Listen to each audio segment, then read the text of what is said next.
الحمد لله رب العالمين والصلاة والسلام على سيد المرسلين وعلى آله وصحبه أجمعين اما بعد۔ محترم بھائیوں، اللہ کے رسول صلی اللہ علیہ وسلم کے جامع کلمات میں سے ایک حدیث جو نبی اکرم صلی اللہ علیہ وسلم کی ایک جامع وصیت بھی ہے، نصیحت بھی ہے، وہ حجۃ الوداع کے موقع سے آپ کا ایک فرمان ہے۔ آپ صلی اللہ علیہ وسلم نے صحابہ کرام سے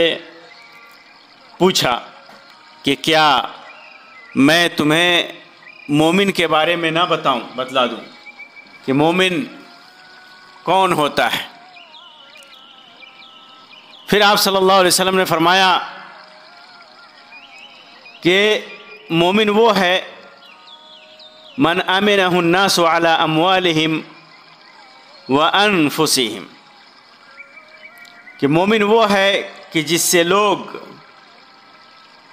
اپنے مالوں اور اپنے جانوں کے بارے میں پرامن رہیں، خود کو جس سے جان اور مال کے سلسلے میں محفوظ سمجھیں۔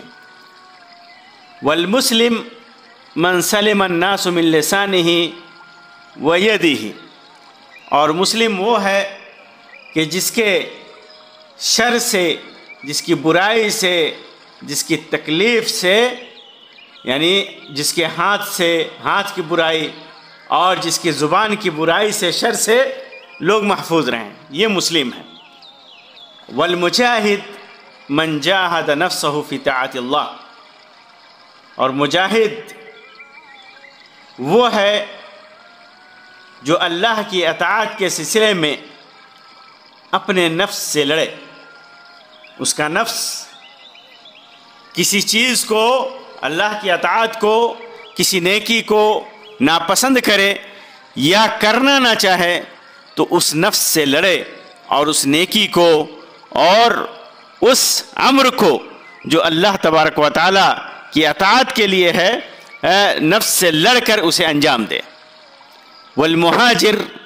من حجر الخطایا والذنوب، مہاجر وہ ہے، ہجرت کرنے والا وہ ہے جو خطاؤں اور گناہوں کو ترک کر دے، خطاؤں، غلطیوں اور گناہوں کو، برائیوں کو چھوڑ دے۔ اس عظیم اور جامع حدیث کے اندر اللہ کے رسول صلی اللہ علیہ وسلم نے 4 لوگوں کے بارے میں بتایا، مومن، مسلم، مجاہد اور مہاجر کے سلسلے میں۔ ان 4 صفات والے لوگوں کے سلسلے میں اللہ کے رسول صلی اللہ علیہ وسلم نے اپنی امت کو بتایا، اور یہ وصیت ظاہری اور باطنی دینی بھلائی پر مشتمل ہے۔ پہلے صفت والے وہ لوگ ہیں جو اپنے مال کے سلسلے میں اور اپنی جان کے سلسلے میں خود کو محفوظ سمجھیں۔ جس آدمی سے لوگ خود کو محفوظ سمجھیں وہ حقیقی مومن ہے، کیونکہ ایمان جب دل میں بیٹھ جاتا ہے تو اور مضبوط ہوتا ہے، ایمان کی پکڑ ہوتی ہے۔ ایمان جب انسان کے دل میں گھر کر جاتا ہے تو صاحب ایمان کو اس بات پر ابھارتا ہے کہ وہ ایمان کے جو حقوق ہیں ان حقوق کو ادا کرے، ایمان کے جو لوازمات ہیں، ایمان کے جو ارکان ہیں، ان کو اچھی طریقے سے ادا کرے، امانتوں کی رعایت کرے، معاملات میں صدق و سچائی کو اور امانت کو اختیار کرے، لوگوں کے اوپر ظلم کرنے سے بچے، لوگوں کے ناحق خون بہانے سے بچے، لوگوں کا مال ناحق لینے سے بچے، کیونکہ اللہ کے رسول صلی اللہ علیہ وسلم نے فرمایا لا ایمان لمن لا امانت لہ، جس کے پاس امانت نہیں ہے، جس کے اندر دیانتداری نہیں ہے، اس کے اندر ایمان نہیں ہے۔ انسان اگر کسی انسان سے لوگ اپنے مال پر، اپنی عزت پر، اپنی جان پر اگر خود کو محفوظ نہ سمجھتے ہوں تو ایسا انسان قابل اعتماد نہیں، قابل بھروسہ نہیں، کیونکہ اس کے پاس خیانت ہے، غدر ہے، بے وفائی ہے، لوگوں کے زندگی اور لوگوں کی عزت سے کھیلنا ہے، اس کے اندر حقد ہے، حسد ہے، ڈاہ ہے۔ تو جس آدمی کے اندر یہ ساری صفتیں موجود ہوں تو وہ آدمی، اس آدمی کا ایمان کیسے پورا ہو سکتا ہے؟ وہ آدمی حقیقی معنوں میں مومن کیسے ہو سکتا ہے؟ حقیقی معنوں میں مومن تو وہ انسان ہے، وہ انسان حقیقی مومن وہ انسان ہے جو قابل بھروسہ ہو، امانت دار ہو، لوگ جس سے خود کو غیر محفوظ نہ سمجھتے ہوں، خود کو محفوظ سمجھتے ہوں اپنی مال پر، اپنی دولت پر، اپنی جان پر، اپنی عزت پر۔ اور دوسری صفت والے لوگ جن کو اللہ کے رسول صلی اللہ علیہ وسلم نے فرمایا وہ مسلم ہیں، حقیقی مسلم، من سلم المسلمون من لسانہ و یدہ، کہ وہ مسلم ہے جس کے زبان سے اور جس کے ہاتھ سے، یعنی زبان اور ہاتھ کے شر سے، برائی سے لوگ محفوظ ہوں، کیونکہ اسلام استسلام کا معنی ہے۔ استسلام یعنی حقیقی معنوں میں انسان اللہ کے لیے خود کو اللہ کے سپرد کر دے، اللہ کے تابع کر دے، اس کی عبودیت کی تکمیل اور عبودیت کو ادا کر کے کرے، کیسے؟ لوگوں کے، مسلمانوں کے حقوق ادا کر کے انسان اس وقت تک مومن نہیں ہو سکتا، اس کا اسلام پورا، مسلمان نہیں ہو سکتا، اس کا اسلام اس وقت تک پورا نہیں ہو سکتا جب تک کہ وہ اپنے مسلمان بھائیوں کے لیے وہی چیزیں پسند نہ کرے جو خود کے لیے پسند کرتا ہے۔ اور جس آدمی کے زبان کے شر سے، اس کی گالیوں سے، اس کی برائیوں سے، اس کے عیب جوئی سے، اس کی غیبتوں سے اور غیبتوں سے نہ بچیں، خود کو نہ بچے، تو اسلام متحقق نہیں ہو سکتا، اسلام پورا نہیں ہو سکتا ایسے آدمی کا۔ اور جس کے ہاتھوں سے کے شر سے، جس کے ہاتھوں کی تکلیف سے لوگ خود کو محفوظ نہ سمجھیں، اس آدمی کا ایمان، اسلام متحقق نہیں ہو سکتا، وہ صحیح معنوں میں مسلمان نہیں ہو سکتا۔ تو اس زمانے میں خاص طور سے دیکھ لیجئے کہ آج انٹرنیٹ کا زمانہ ہے، ہر انسان کے ہاتھ میں سوشل میڈیا ہے، موبائل ہے، سوشل میڈیا ہے، انسان کسی کے بارے میں بھی کچھ بھی لکھ دیتا ہے، یہ نہیں سوچتا کہ اس کے اس لکھنے سے کس کو تکلیف ہوگی، کس کی عزت جائے گی، کچھ بھی پوسٹ کر دیتا ہے، کہیں تصویر لے کر پوسٹ کر دیا، کہیں کچھ لکھ کر کے پوسٹ کر دیا، کہیں کوئی ویڈیو بنا کر کے پوسٹ کر دیا، اور یہ نہیں سوچتا کہ اس کے پوسٹ کرنے سے کچھ لوگوں کو تکلیف ہو سکتی ہے، کچھ لوگوں کی جان پر خطرہ بن سکتا ہے، کچھ لوگوں کے مال پر خطرہ بن سکتا ہے، کچھ لوگوں کی عزتیں جا سکتی ہے۔ تو اسلام کو ضائع کرنے کا ایک زبردست راستہ کھلا ہوا ہے، ہمیں اس راستے کو بند کرنا ہے۔ حقیقی مسلمان وہ ہے جو ظاہری طور پر بھی اور باطنی طور پر بھی لوگ اس کے زبان اور اس کے ہاتھ کے شر سے لوگ خود کو محفوظ سمجھیں، لوگ محفوظ ہوں۔ اس لیے آدمی کو وہی کام کرنا چاہیے، وہی چیزیں لکھنی چاہیے، وہی چیزیں پھیلانی چاہیے جس کے اندر بھلائی ہو، جس کے اندر خیر ہو، جس کے اندر فتنے سے بچاؤ ہو۔ یہ ہمارے لیے ایک امتحان کی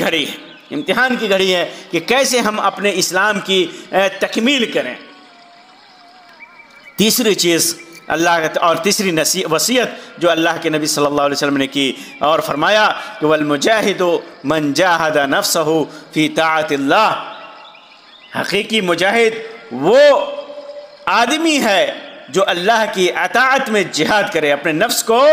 کھپائے، اپنے نفس کو تھکائے، کس چیز میں؟ اللہ کی اطاعت میں، یعنی نفس امارہ جو آدمی کو برائی پر ابھارتا ہے وہ اسے کچل کر رکھ دیتا ہے، خواہشات نفس کا تابع نہیں ہوتا، اور اطاعت الہی میں جو مشکلات اور رکاوٹیں آتی ہیں ان پر صبر کرتا ہے، یہی جہاد اکبر ہے۔ اسی لیے اور اسی طرح نفس جو ہے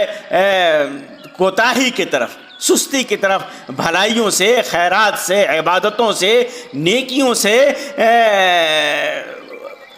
سے سستی کی طرف اور کوتاہی کی طرف مائل ہوتا ہے اور مصیبتوں کے وقت اور برائیوں سے زیادہ مائل ہوتا ہے، برائیوں کی طرف زیادہ مائل ہوتا ہے، راغب ہوتا ہے برائیوں کی طرف، برائیاں اسے اچھی لگتی ہیں اور مصیبتوں کے وقت بہت زیادہ متاثر ہوتا ہے۔ تو ایسے موقع سے انسان کے لیے ضروری ہے کہ وہ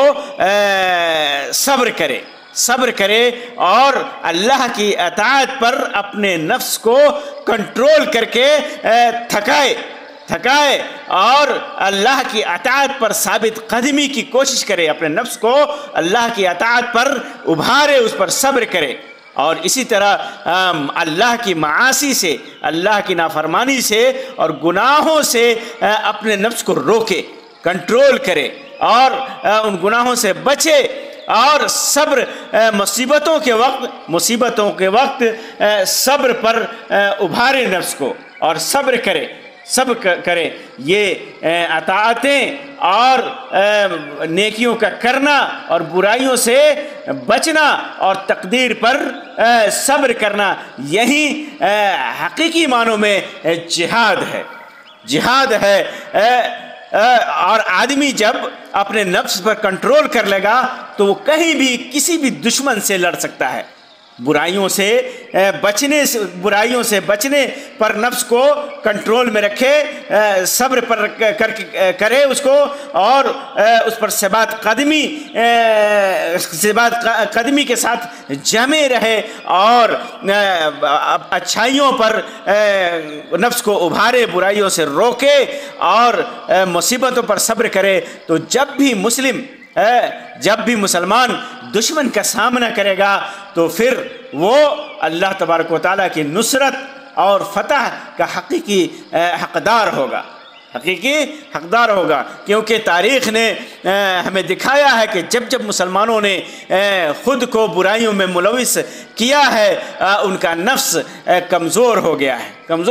ہے، اور جب وہ دشمنوں کا مقابلہ کرنے گئے تو پھر ان کے دشمن ان پر غالب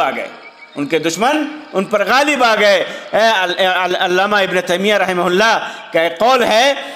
وہ فرماتے ہیں کہ جب کافر مسلمان پر غالب آئے تو اس کا سبب یہ تھا کہ مسلمان گناہوں میں ملوث رہے، اپنے ایمان کے اندر انہوں نے نقص پیدا کر لیا تھا، ان کا ایمان کمزور پڑ گیا تھا اور جب انہوں نے اپنے ایمان کی تکمیل کی تو اللہ تبارک و تعالیٰ نے ان کی مدد فرمائی۔ تو حقیقی معنوں میں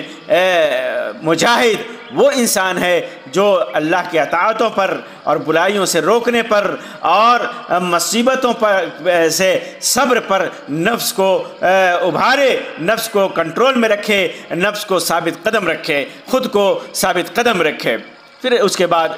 جو چوتھی چیز ہے جو اللہ کے رسول صلی اللہ علیہ وسلم نے وصیت کی، جامع وصیت کی، وہ مہاجر، ایسا انسان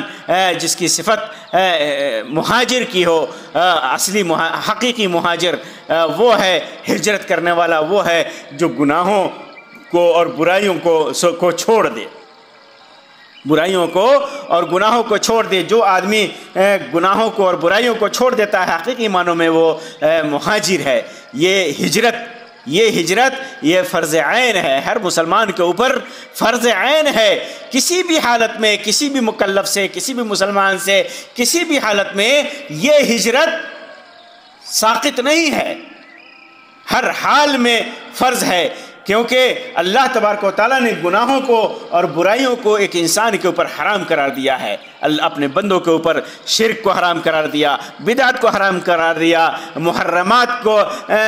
کو انجام دینے کو حرام قرار دیا, معاصی اور ذنوب اور گناہوں اور برائیوں پر اقدام کرنے کو